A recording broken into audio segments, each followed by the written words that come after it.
Hey there, guys. I recently did my 1v1 placement games. Sadly, I did mess up the recordings just a bit. You'll see that later on in the video here, but figured it could be fun just to do a little review of how my 1v1s went instead of posting the placements individually as, separate videos by themselves. Anyway, this is how my ones placements went. I want to start by saying it took a little bit of a break from Rocket League for a few weeks, right at the end of Season 3.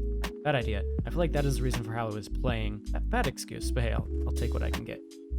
This first game here is probably where I should have told myself just to go into free play, warm up, and, just get back into the vibe of the game. Maybe even play casuals or something. But I'm a stubborn little shit, and I wanted to do my 1v1 placements. So I did.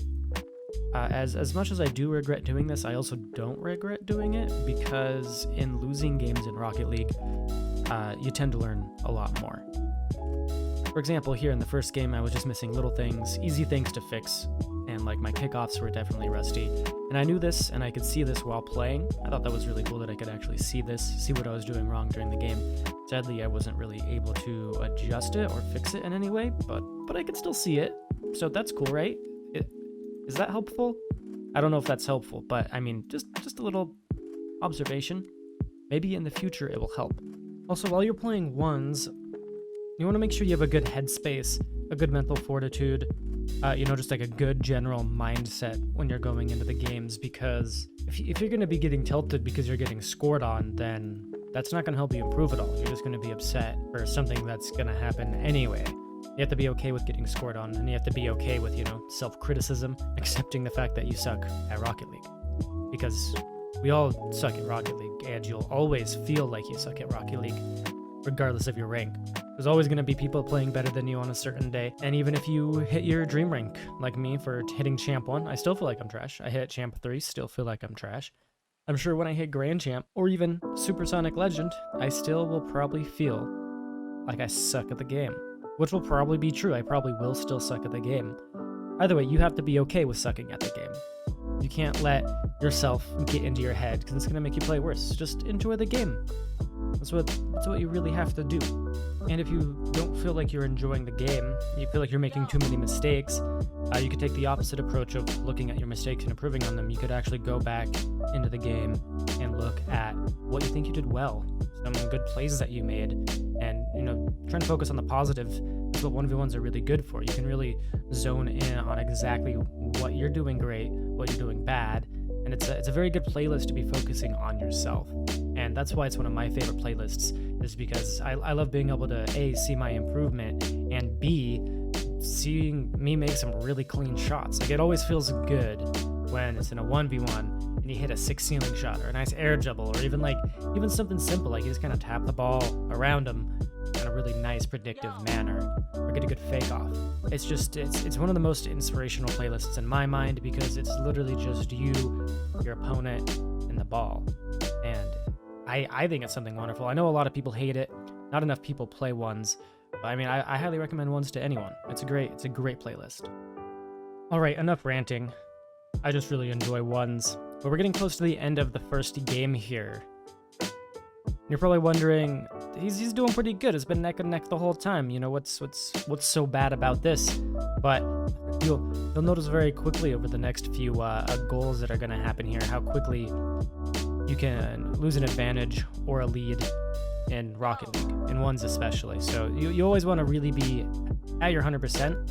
You don't really want to let your guard down in ones. And I think that's kind of what I did in this first game here. And we'll just kind of watch the end of this here.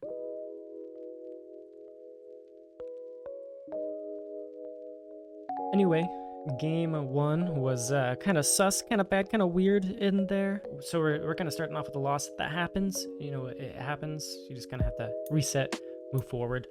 We're currently at a win of 0 and a loss of 1. And we'll go ahead and take a peek into game 2. I'll try and cut up these games, make them kind of short, kind of talk about some stuff while we're watching. And yeah, I mean, I hope you guys are enjoying so far. Wanted to let you guys kind of see how my one's journey went, so let's jump into game 2. So the guy we're going against in game 2, I looked at his rank and he ended up being a Diamond 3. And I do remember at the end of this getting a little bit tilted because I lost to a Diamond 3. And I mean, it's going to happen. You're going to get clapped by people that are lower ranks than you all the time, or higher ranks than you all the time. You're just going to get clapped basically no matter what. But again, back to the whole point of enjoying the game. Just, try and find something you enjoy about the game. If you aren't enjoying the game, then what's the point of playing the game? It feels good to rank up, etc., but you have to accept that you're going to be losing here and there. You can't win every single game. You just got to put in the grind. You got to really enjoy the grind. And if you don't, then just throw away the game. Kidding. Maybe play some extra game modes, stuff like that. That's what I always do. When I'm feeling a little too sweaty, a little too hot-headed, I'll jump into Rumble or Snow Day, Drop Shot, Hoops, any of those extra game modes. I'll go into Casuals. I'll put on a nice playlist of music and I'll listen to that, or I'll just go into Free Play and grind out mechanics, because it feels really good once you hit a flip reset for the first time, or you start consistently hitting things like that. That's what I recommend. So it just helps you with your headspace, and that's what I recommend doing here. Game 2 was a little bit more of a sweaty kind of game, but we did unfortunately end up losing this as well, putting us at a win streak of 0, which ended up putting us at still 0 wins and 2 losses, starting off the ones placements for Season 3 not so well, unfortunately. But hey, there were still some really good, fun things that happened in Game 2 that, I can look back on and be like, oh yeah, I hit some really good shots there, had a few good reads. I can also look at some of the things that I messed up on. I was making a lot of weird, stupid, dumb mistakes and decision things, and I think a lot of that kind of carried over from all the threes placements that I played last season. And into Game 3, and you'll notice right away here that there's a weird little green box on the right of the screen. My recording software decided I wanted to turn on my stream overlay, and I didn't notice until I was done doing 8 of my placement games. It just turned on for no reason, so that's going to be there. Hope it doesn't bother anybody too much. Yeah, it's there and I can't get rid of it. And it's one of the examples. You just have to accept when things are out of your control and just roll with it sometimes. I don't know if you guys can tell, but I'm looking at myself play and I feel like I'm playing very hesitant. This is normally a pretty bad thing to be doing in any game mode, especially ones. You want to be making your decisions pretty quick. You don't want to be doing a lot of back and forth actions. You want to be making your decisions right away. I'm going to go for this. I'm going to go back. I'm going to grab boost. I'm going to do this, etc., etc. You don't want to just sit in one spot unable to make a decision, questioning yourself. You really want to be confident in what you're doing all the time. That's kind of what I started trying to do, kind of partially through this, because I was noticing it a bit. But the other player, really, really great player, fun guy to play with. I did enjoy this game. He made a lot of really good plays, and we had a nice little mini conversation. It was a good, fun game, but it was just my hesitation was weird. I was in my own head. I felt like since I hadn't played the game in a while, that I was just going to be playing worse, and I think that kind of made me play hesitant, which was just another bad factor adding on to the already weird situation. Game 3 here is definitely pretty fun. I enjoyed it, but this guy was just cracked, and it happens like that sometimes. What I did notice from this game was that I was making a lot of really bad commitments. I was kind of rushing into things a little bit too early or pressuring the ball when the opponent had really good control or placement on the ball. And I kept doing this over and over, and it left to a lot of open nets. That's just another thing to, write it down, jot it down, put it on the side, and just remember that's one of the things that I'm going to be looking at as the season progresses and on the road to Grand Champ here. Before we get on to Game 4, shout out to Epic Dad Vibes. Everyone go check him out on Twitch. He's a streamer. I checked him out. It does seem like he streams semi-regularly, so make sure to pop in and give him a follow and see if has those Epic Dad vibes that we all like. I'll also probably drop his link down in the description below, so you can click on that if you're too lazy to type it in yourself. Yeah, let's go ahead and jump into Game 4. Wait, so in Game 4, I initially actually thought this guy was a smurf because he was playing super duper fast, and that's like kind of something I associate with higher ranked players that tend to be smurfs. They play really fast, but I quickly began to notice that he was playing fast, but he was being very inconsistent with his plays, kind of challenging everything, going in on everything, even if he couldn't get a touch on it. I think that's what kind of led me to the I think that's what kind of gave me a good feel for this game. I really felt like this was someone that I could probably get a lot of good counterattacks on and punish for making little mistakes like going for the ball too fast and missing. I think that's a good thing to do in your games in ones. Always be feeling out your opponents and see what they're doing. And this game is a really good example of that because I figured he was going to be going in for a lot of stuff. I picked up on it a little bit late. I should have picked up on it sooner, but once I started picking up on it, I just kept getting goal after goal. I kind of figured out how he was doing his kickoff as well, and I was just trying to anticipate what he was doing with each of his kickoffs. That way I'd be winning them successfully. Make sure that you have a pretty solid kickoff if you're in ones, or if you notice you're losing a lot of kickoffs, just go and practice a consistent kickoff. Ask a friend to play ones with you and just work on that kickoff. A good warm-up that I like and that I know of is you can go into a 1v1 with your friend, and whoever has the better kickoff wins the kickoff how they want to. Like, let's say it lands on the opponent's side, or you maintain control with the ball after the kickoff. That person just gets to score the ball, and then you keep doing that over and over and over again, and just work on your kickoffs. That's something that I do a lot, and I think it's definitely a great way to warm up your kickoffs as well. But that's just me. I mean, you guys do you. Man, I'm doing a lot of talking. I'm gonna grab a sip of water while we watch the rest of this little 1v1 play out.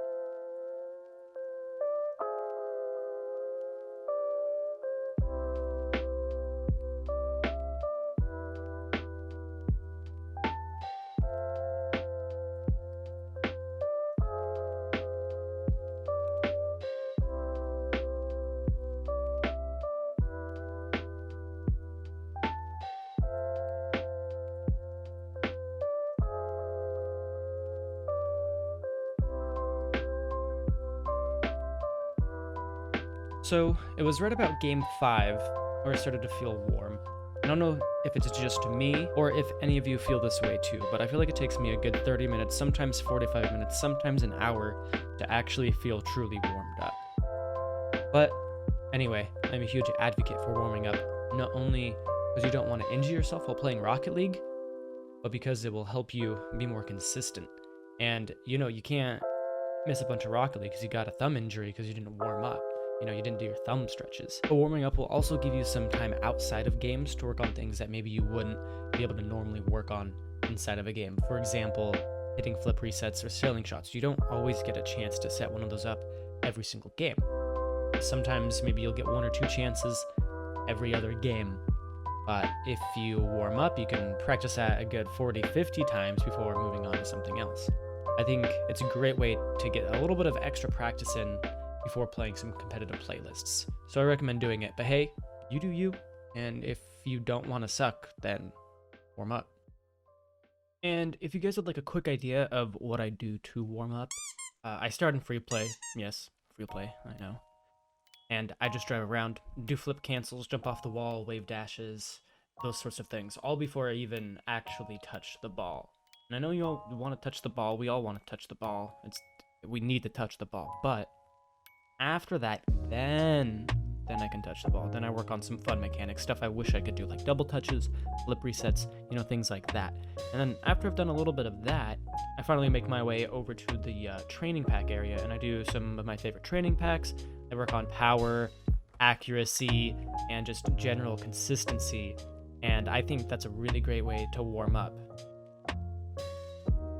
Anyway, we're right about at the end of this game because this guy does end up forfeiting, and that will take us on to game 6.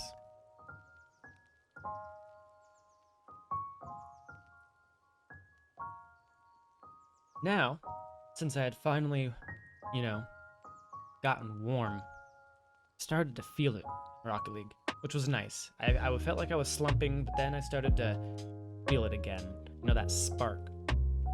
And let's just say Game 6 was an absolute success as we had our second forfeit in a row. With some clean little flicks past our opponent. I'm not really going to talk about much about 6th game, as we just slaughtered them. Go ahead and get into Game 7. Game 7 was pretty sweaty. We were going against a player named Sav. We tried to talk to him, he didn't say anything back, but he was a Season 2 Grand Champion and was a Champ 1 so far in his placements, which was always interesting, and I kind of felt good after this one because he also forfeit, and so that makes a second forfeit in a row, and we're just really vibing at this point. And it always feels good when someone has a Grand Champ title or a title that's like higher ranked than yours and you beat them. And this really gave me hope and opened my eyes and let me feel like season 3, I'm really going to be hitting Grand Champ without issue. Go ahead and jump into the last game. Game 8. Game 8, we're going against That's Crazy or That's X Crazy. No, I don't know, however you want to say it. And I just want to say we were warm going into the game 8 here.